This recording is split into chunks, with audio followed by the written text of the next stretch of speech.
দীর্ঘ ২ বছরের ধ্বংসযজ্ঞের পর গাজাকে বসবাসযোগ্য করতে এক বৃহৎ পুনর্গঠন পরিকল্পনার ঘোষণা দিয়েছে ফিলিস্তিন সরকার। বৃহস্পতিবার এক সংবাদ সম্মেলনে প্রধানমন্ত্রী মোহাম্মদ মুস্তফা জানান, আরব ও আন্তর্জাতিক বিশেষজ্ঞদের সহায়তায় গাজায় পুনরুদ্ধার ও পুনর্গঠনের জন্য ৩ ধাপের একটি পরিকল্পনা প্রণয়ন করেছে সরকার। তুর্কি সংবাদ মাধ্যম আনাদোলু এজেন্সির তথ্য মতে ৫ বছর মেয়াদী এই পরিকল্পনার মোট ব্যয় ধরা হয়েছে $৬৭ বিলিয়ন, যা বাংলাদেশি মুদ্রায় ৮,১২,৫৪০ কোটি টাকার কাছাকাছি।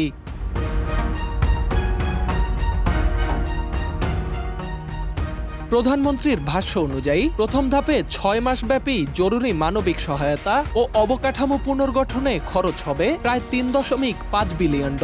দ্বিতীয় ধাপে ৩ বছরের উন্নয়ন প্রকল্পে ব্যয় হবে $৩০ বিলিয়ন।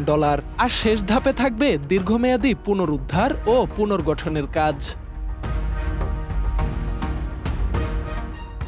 সংবাদ সম্মেলনে উপস্থিত ছিলেন বিভিন্ন কূটনৈতিক, আন্তর্জাতিক সংস্থা ও উন্নয়ন অংশীদারদের প্রতিনিধিরা। মুস্তফা জানান, পরিকল্পনার অর্থায়ন নিশ্চিত করতে বৈশ্বিক সহযোগীদের সঙ্গে আলোচনা চলছে। আর যুদ্ধ শেষ হওয়ার ১ মাস পর মিশরে অনুষ্ঠিত হবে একটি আন্তর্জাতিক পুনর্গঠন সম্মেলন।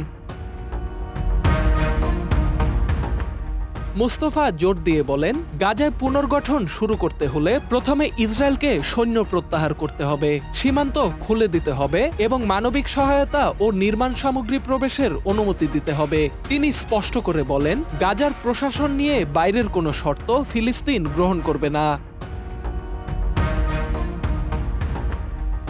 ফিলিস্তিনি প্রধানমন্ত্রী জানান, পশ্চিম তীরের মতো গাজাতেও প্রশাসনিক দায়িত্ব নিতে প্রস্তুত প্যালেস্টাইন অথরিটি। এ বিষয়ে ফিলিস্তিনিদের মধ্যে কোনো অভ্যন্তরীণ বিরোধ থাকবে না। তবে ইসরায়েল জানিয়েছে, যুদ্ধ পরবর্তী গাজা প্রশাসনে ফিলিস্তিনি কর্তৃপক্ষ কিংবা হামাস দুপক্ষকেই যে কোনো ভূমিকায় দেখতে অনিচ্ছুক তারা।